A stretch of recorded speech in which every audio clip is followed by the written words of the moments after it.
नमस्ते दोस्तों, स्वागत है आपका एक बार फिर से हमारी आज की रोचक कहानी में। हमारी आज की कहानी एक दूध वाले की है जिसने मेरे साथ। दोस्तों, मेरा नाम प्रिया है और मैं भोपाल में अपने पति के साथ अकेले ही रहती हूँ। अभी मेरी शादी के 2 साल ही हुआ है। मैं दिखने में बहुत ही गोरी और खूबसूरत हूँ। लड़के तो लड़के, लड़कियाँ भी मुझे देखती रह जाती थीं। लेकिन मैं सिर्फ अपने पति से ही प्यार करती थी और बहुत करती थी। लेकिन अचानक मेरी जिंदगी में एक ऐसा मोड़ आया कि दूध वाले ने मेरे साथ। दोस्तों, मेरे पति चाय के बहुत ही ज़्यादा शौकीन थे, इसीलिए हम लोग सुबह शाम 2 टाइम दूध लिया करते थे। दूध वाला दिखने में बहुत ही लंबा चौड़ा और एक नौजवान लड़का था, लेकिन मुझे क्या पता था कि वो इतना बदमाश होगा और मेरे साथ ऐसा भी कर देगा। रोजाना तो मेरे पति ही दूध लिया करते थे। मैंने उस दूध वाले के बारे में तो कुछ गलत भी नहीं सुना था, लेकिन उसकी हरकतें मुझे बिल्कुल ठरकी जैसी लगती थी। उसकी निगाहें दूध देने में कम और कहीं और ज़्यादा हुआ करती थी। वो दूध वाला लगभग 21 साल का होगा। लेकिन एक दिन मेरे पति किसी काम से बाहर गए हुए थे, तो मैं दूध लाने बाहर गई। तब मैंने देखा कि वो दूध वाला मुझे अजीब तरीके से और गंदी निगाहें से देख रहा था। मेरा दिमाग खराब हो गया था, क्योंकि मैं सिर्फ अपने पति से ही प्यार करती थी और उसकी निगाहें देखकर मुझे तो मन कर रहा था कि उसे 2-3 तमाचा लगा दूं। लेकिन उस घर के साइड सिर्फ वही दूध वाला ही सबको जाकर दूध दिया करता था। मेरे पति तो बिजनेस के सिलसिले में बाहर ही रहा करते थे, तो मेरे पास कोई दूसरा ऑप्शन भी नहीं था। इसीलिए मैं उसे कुछ ना बोली और दूध लेकर चुपचाप घर में आ गई। रात हो गया था। मैं अपने पति का इंतजार कर रही थी। वो बिजनेस के सिलसिले में कहीं बाहर काम से गए हुए थे, लेकिन मैं उन्हें बिना खिलाए खाना नहीं खाती हूँ, इसीलिए मैं उनका इंतजार कर रही थी। बहुत रात हो गया था। रात के करीब 11 बज रहा था। मैं उन्हें कॉल की तो उन्होंने कहा मुझे आने में थोड़ा टाइम लगेगा। फिर मैंने कहा हाँ कोई बात नहीं, आएंगे तो मैं भी खा लूंगी, और मैं उनका इंतजार करने लगी। जैसे ही वो आए, मैं उनका खाना निकाल कर उन्हें दी और फिर खाना खाते टाइम ही मुझे उस दूध वाले की याद आ गई और फिर मैंने ये बात अपने पति से कहा।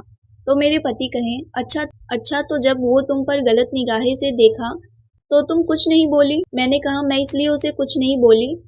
मैं अगर उसे कुछ बोलती, क्या पता वो दूध लाने से मना कर देता। मेरे पति ने उस बात पर ज्यादा ध्यान नहीं दिया और वो बात को बदल दिए। धीरे धीरे वो दूध वाले का हिम्मत और बढ़ गया। वो मेरे साथ घुल मिल गया और अजीब अजीब सी बातें भी करने लगा। उसने कहा मैडम, मैं दूध तो अच्छा देता हूँ ना? मुझे गुस्सा आ गया। मैं उसे बोली ये बात आप मेरे पति से ही पूछना, और मैं दूध लेकर अपने घर पर चली गई।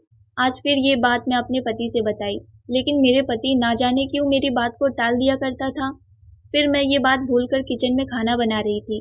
अचानक मेरे सामने वाली पड़ोसन आई और वो कहने लगी क्या कर रही हो प्रिया?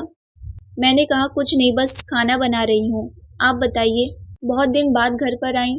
वो बोली अरे वो तो मैं कहीं चली गई थी ना, इसीलिए नहीं आ पा रही थी।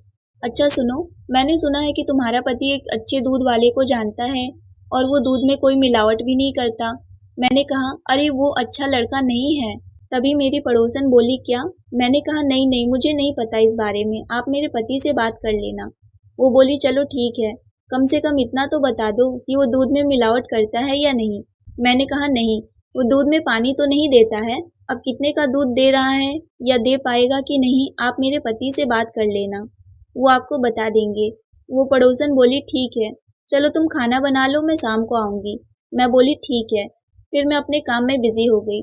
धीरे धीरे कुछ दिन ऐसे ही गुजर गए। मुझे दूध वाले की नीयत सच में ठीक नहीं लग रहा था। मुझे मन कर रहा था कि कैसे मैं अपने पति को ये सारी सच्चाई बताऊं कि वो मेरी बातों पर विश्वास करे, लेकिन उन्हें तो मेरी बातों से कोई फर्क ही नहीं पड़ता था। वो हमेशा मेरी बातों को टाल दिया करते हैं। शाम को जब मैं दूध लेने बाहर आई तो मैंने देखा वो दूध वाला एक औरत का हाथ पकड़ रहा है और औरत उसे एक थप्पड़ लगा दी। तभी मैं समझ गई थी कि ये दूध वाला एकदम से ठरकी है। तभी तो उस औरत ने चांटा मारा उसे। मैंने सोचा अगर ये मेरे साथ अब और बदतमीजी किया तो मैं भी इसको 2-3 चांटा लगा दूंगी, भले ही दूसरी जगह से मेरे पति को ही क्यों ना दूध लाने जाना पड़े। फिर वो दूध वाला आया और बोला मैडम दूध ले लीजिए।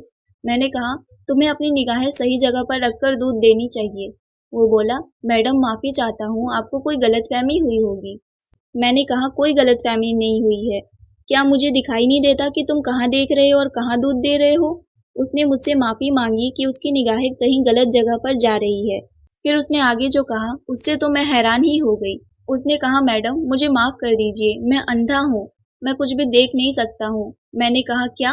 तुम मुझे पागल बना रहे हो? तुम इतनी दूर से दूध देने आ जाते हो और तुम अंधे हो? तो कैसे आ जाते हो? उसने कहा मैडम मैं बचपन से ही ये काम कर रहा हूँ। बचपन में ही मेरे पापा गुजर गए, तब से मैं ये काम कर रहा हूँ और मैं अंदाजे पर सब काम करता हूँ। उसकी बातें सुनकर मैं चुप सी हो गई। मुझे कुछ पल के लिए समझ ही नहीं आ रहा था कि मैं क्या बोलूँ और क्या ना बोलूँ। मुझे लग रहा था कि मैं ये क्या बोल दी, बेचारा ये तो कुछ भी नहीं देख सकता।